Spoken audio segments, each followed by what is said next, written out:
London মহানগরের ইফতার party ও আলোচনা সভা অনুষ্ঠিত হয়েছে। কফি কর্নার একটি হলে এই আলোচনা অনুষ্ঠিত হয়। উক্ত আলোচনায় উপস্থিত ছিলেন লন্ডনের মহানগর আওয়ামী লীগের নেতৃবৃন্দ এবং সাবেক মন্ত্রী শফিকুর রহমান সাহেব ও অন্যান্য নেতাকর্মীরা।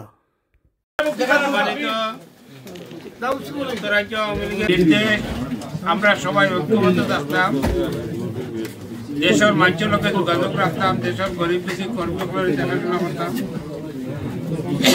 আর ইনশাল্লাহ নেতৃত্বে লইয়া সসম্মানে আমরা আবার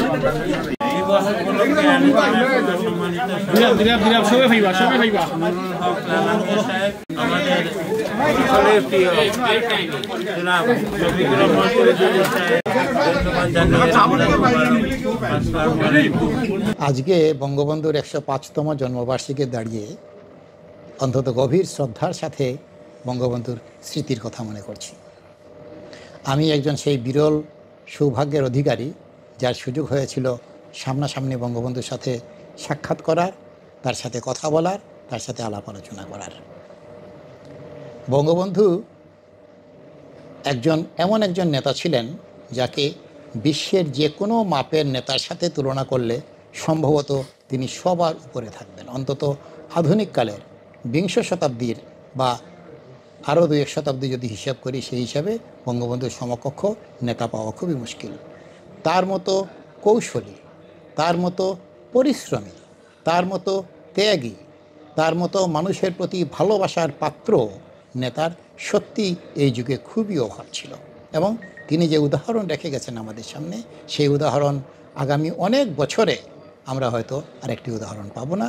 এবং এটাকে আজও যদি আমরা চেষ্টা করি বঙ্গবন্ধু সেই দীক্ষা এবং শিক্ষাকে অনুসরণ করতে, তাহলে আমরা অনেক সুন্দর একটা সমাজ ব্যবস্থা, একটা রাজনৈতিক ব্যবস্থা সৃষ্টি করতে পারব।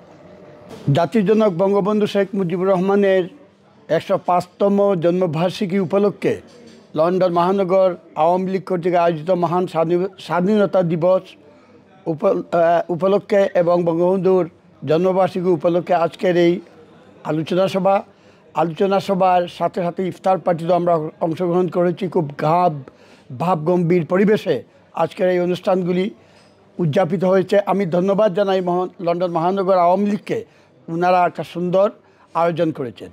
আমরা এটা বিশ্বাস করি, বাঙালি জাতির মহান শিক্ষক বঙ্গবন্ধু শেখ মুজিবুর রহমানের যদি জন্ম না হতো ১০৫ বছর আগে, তাহলে বাংলাদেশের জন্ম হতো না। বাংলাদেশের জন্ম না হলে আজকে আমরা পাকিস্তানের সেকেন্ড সিটিজেন হিসাবে দুনিয়ার কাছে পরিগণিত হতাম।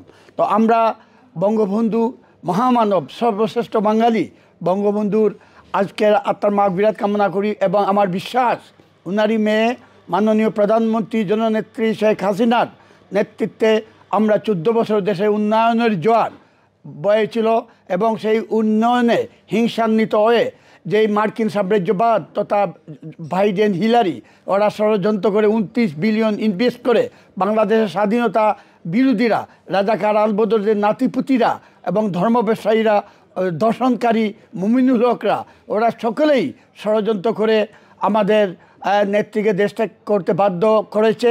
আমাদের বিশ্বাস, বাঙালিরা এখন বুঝতে পেরেছে আবারও শেখ হাসিনা কিছুদিনের মধ্যেই প্রধানমন্ত্রী হিসেবে বাংলাদেশে ফিরে আসবেন এবং বাংলার জনগণকে প্রস্তুত থাকার জন্য আমরা সকলকে অনুরোধ করছি।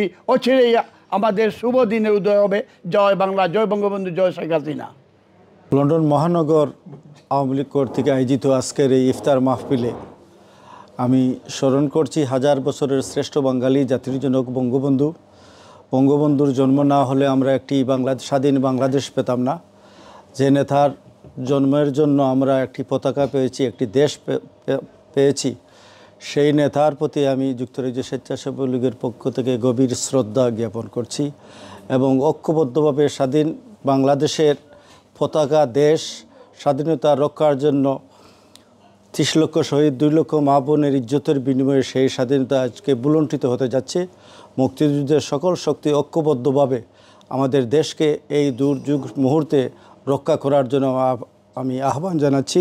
লন্ডন মহানগর আওয়ামী লীগের পক্ষ থেকে আমরা মহান স্বাধীনতা দিবস এবং ইফতারের আয়োজন করা হয়েছে। আসলে যদিও আমরা ইফতার কিন্তু আমরা সেভাবে বলছি না, আসলে গতকালকে বঙ্গবন্ধু 1000 বছরের শ্রেষ্ঠ বাঙালি জাতির জনক বঙ্গবন্ধু শেখ মুজিবুর রহমানের জন্মদিন ছিল, যেটা জাতীয় শিশু দিবস আমরা পালন করেছি। এবং আজকে 26 মার্চকে সামনে রেখে আমরা ইফতার, এবং আজকের এই 26শে মার্চ, 17ই মার্চ, 7ই মার্চ, প্রত্যেকটা মার্চ, সমস্ত মার্চ মাসটাই সমস্ত মার্চ মাসের প্রতিটি দিনেই বঙ্গবন্ধু জড়িত ছিলেন এবং বঙ্গবন্ধুর নাম এসেছিল। আজকে 26শে মার্চকে সামনে রেখে আমরা ইফতারের মাধ্যমে আমরা এই দোয়াই করেছি যে বাংলাদেশের যে বিচ্ছিরি অবস্থা, বিচ্ছিরি রাজনৈতিক অবস্থা, যে অশৃঙ্খল অবস্থা চলছে, যে অসাংবিধানিক অবস্থা চলছে, সেই অসাংবিধানিক অবস্থা থেকে অচিরেই গণতান্ত্রিক পর্যায়ে ফিরে আসার জন্য আমরা মনে করি মাননীয় প্রধানমন্ত্রী জননেত্রী শেখ হাসিনা অচিরেই ফিরে আসবেন এবং সারা পৃথিবী জুড়ে আওয়ামী লীগের নেতাকর্মীরা বাংলাদেশ সহ সারা পৃথিবীর বিভিন্ন দেশে, বিশ্বের বিভিন্ন দেশে যারা আছেন বাঙালি ভাষাভাষীরা, বাঙালিরা, বাংলাদেশিরা, তারা সবাই ঐক্যবদ্ধভাবে আন্দোলন করবেন, কাজ করবেন এবং আমরা আবারও স্বাধীনতা আস্বাদন আবার ফিরে আসবে, বাংলার মানুষের মাঝে আবারও বিশৃঙ্খলা দূর হবে এবং যে হত্যা ধ্বংসযজ্ঞ চলছে, অগ্নিসংযোগ চলছে সারা দেশ জুড়ে, সেই অবস্থা থেকে বাঙালিরা বাংলাদেশ উত্তরণ করবে অচিরেই জননেত্রী শেখ হাসিনার নেতৃত্বে আমরা এই আশাবাদ ব্যক্ত করছি।